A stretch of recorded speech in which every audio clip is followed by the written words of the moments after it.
Good fish. Peep. Don't worry about it. I would cast. Come back behind me and cast. Because there's a pod. If there's one, there's many more. So this guy came up as just what I was telling you, Alex. Let that eel sink and then reel it fast. I mean, I work it for 25 feet across the bottom. Stop, go, right? Then what I do is I reel it real fast and stop. And then I reel real fast again just to get it in, right? Yeah. And sometimes it will trigger. Remember I was telling you about the triggering effect that it has on these fish? What are you calling it? I'm going to call this 44. 44? I might be wrong. It didn't make such a huge run, but no, it's not 40. It's going to be closer to 40. Oh, look at that big fella. I bet you say that a lot. Okay.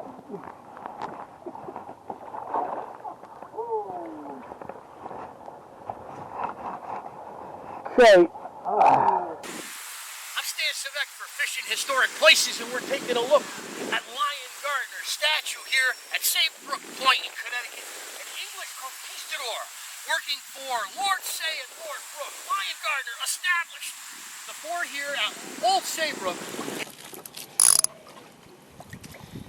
It feels like a 32. Yeah, maybe. It hasn't really gone crazy. Oh, it's I put it in the case. No, that's the other. Gardner, an English conquistador, a man of military experience, commissioned by Lords Saye and Lords Brooke to establish the fort here at the mouth of the Connecticut River to protect English land claims to the north. These English were very bright. They knew that in order to make the New World colonies pay for them, they needed a source of income, and that source was fur. That's right, and if they were going to get that fur, they needed to control this river. Now, they had to worry about our friends the Dutch, and when you think about the Dutch, you don't think about anybody that's too threatening today. Wooden shoes, eating a lot of chocolate. But the Dutch in those days were serious badasses. Gardner's original worry was the Dutch, and actually pirates. That's why he constructs the fort. We don't want that fish to get any slack. So we're going to go on a sleigh ride. We'll let him pull us. Remember that big striper I caught? Yeah. We had to chase it. Oh, yeah. We chased that one a ways. Yeah, we did. And I don't think this is as big. Lion Gardner amazingly establishes this fort in a very short period of time on this promontory of land. Good striper. He just put his head down. Yep. He just put his head down. Put that tail up and tried to dive. Yeah. Now I got good water here. If this guy, oh yeah, look at that roll. Jedediah, you're going to see a big fish if we can get this in. This is a decent fish.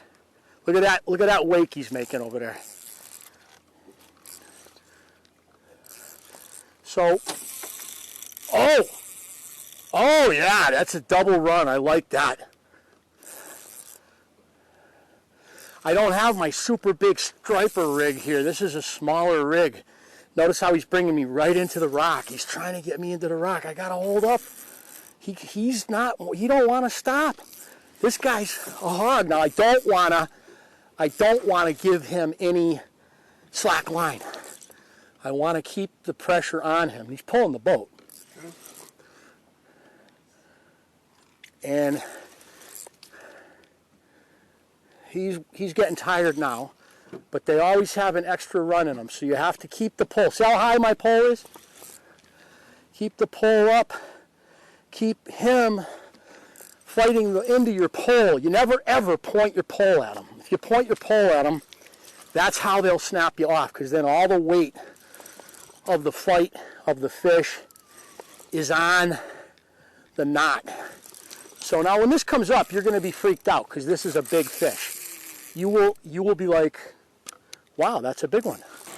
Imagine this small wooden stockade housing around 45 Englishmen in a trained band in the year 1637 and the month of May, when the English decide to clean up Long Island Sound and take control of the shipping and trading that's moving from here east towards Boston. So you get the sun down to a certain level, and then we're probably looking at another 38-inch fish. Don't wait now, Pete. Cast straight at that boat. Maybe it's the same fish. Could be, because I had to let him go. Because that's the way I am. That's the kind of guy I am. Oh, that's a good fish. You can see him. That's a good fish. Oh, yeah. Quality striper. You can feel his head shake.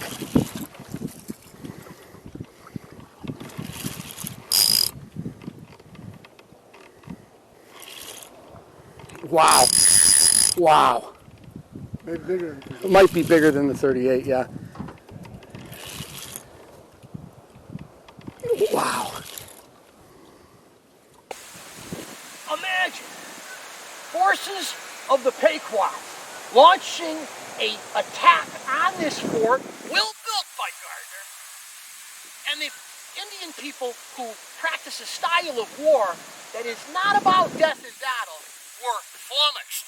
They lay siege to this fort for more than 3 days during that warm May of 1637, but they were unable to take out Lion Gardiner or the valiant defender. Deepinator's got one on. Coming back here to help him because I'm not a selfish guy.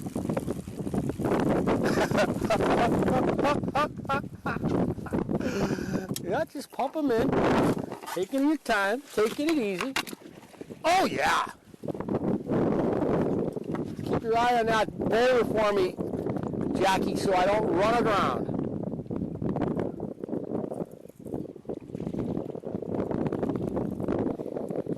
Okay, so we're bringing him over here.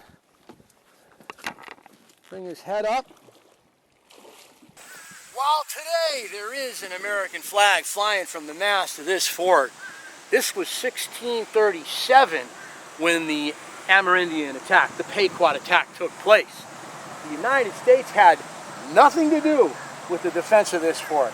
It was good Englishmen, led by Lion Gardiner, that kept off what he considered the painted heathen savages. Now, they're Pequots. Pequots, I know a couple. Pretty good people. And you know what? From what we know about the Pequot War, it wasn't the Pequots that had attacked John Alden's ship down the coast and John Stone's. It wasn't them. It was the Narragansetts. But hey, the English figured the Pequots were the most powerful tribe in the area. They had a monopoly on the wampum trade coming off Montauk. They figured they'd make it happen in their best interests. And the English were known for that throughout their colonial period. Very opportunistic. Don't trust them. Hey! Guadalupe with a hog on right now. We're liking this one. Yes! He's going for a ride. And that is a real fish you got right there, brother. That's a real striper. That ain't a joke. Now cast on right where he caught it. He caught it over there. They're usually in piles. There's usually 2 or 3 of them. So I'm excited. I'm guiding my boys today here on Long Island Sound. Oh no! Oh no, that was a hog! No, like a rock. He got around a rock. Yeah. That's why I had you come up and get the pole up so that he wouldn't. Darn it! All right. Damn, you get tired with this shit. You do, yeah. You got to keep that up, though. Imagine if you're catching one of the big ass ones with the swords on it. Oh, yeah. Damn. I saw his tail come out of the water. He was a nice fish. This one here? Yeah. When you catch him initially, they will pull they'll make that swirl that you saw. So they make that swirl. So when they make that swirl, you got a big one. And I saw the tail come up, and it's 38 at least, I would say. Okay, here we are. Oh, no! Looking at it. What are we looking at?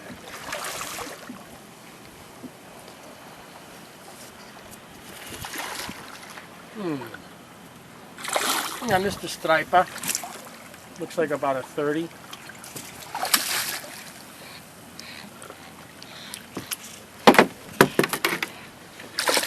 Definitely a keeper size striper. Well, keep the pressure on him. Where'd I get him? Right in the bottom jaw. Keep the pressure on him, Staley.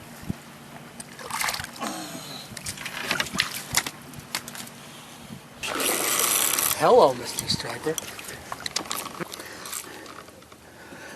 And you notice, you don't ever panic with a striper like this. You just let the striper do what he's going to do. And you keep his head up because he wants to go down into the mud and into the weeds. And he's gonna come up. He's a game guy. I don't think he's 40. Maybe he's 40. He might be only 38. He's good.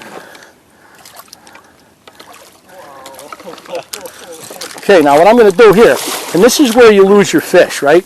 This is where you lose your fish. Have that, hold it down from him, and bring him into the bottom in one down there. Yeah, let me get the camera. So, stand over there against the gunnel.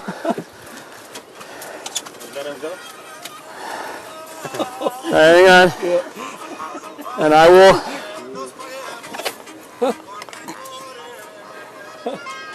Okay. Yeah. Now try to get your hand under his belly with the.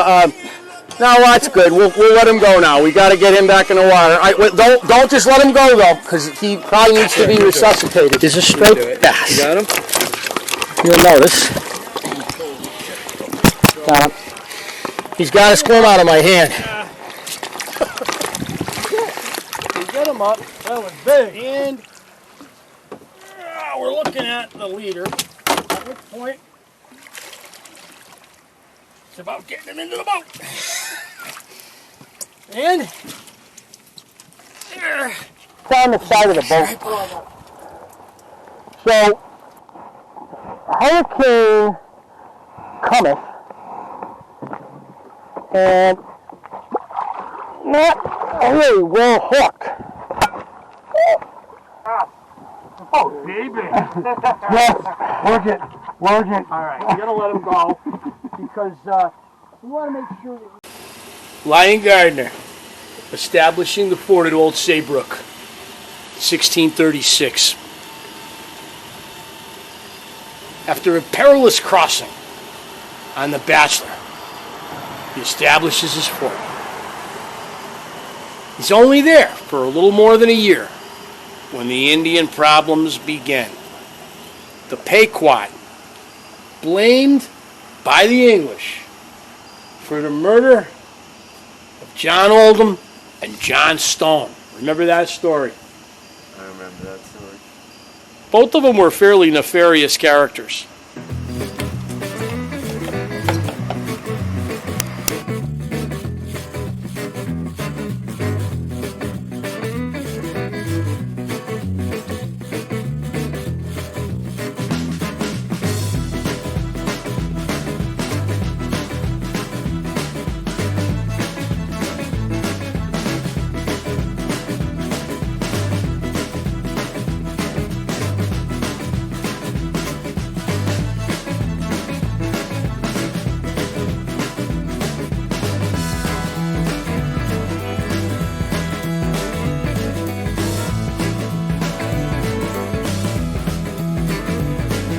You never know what you're going to catch when you fish the ocean.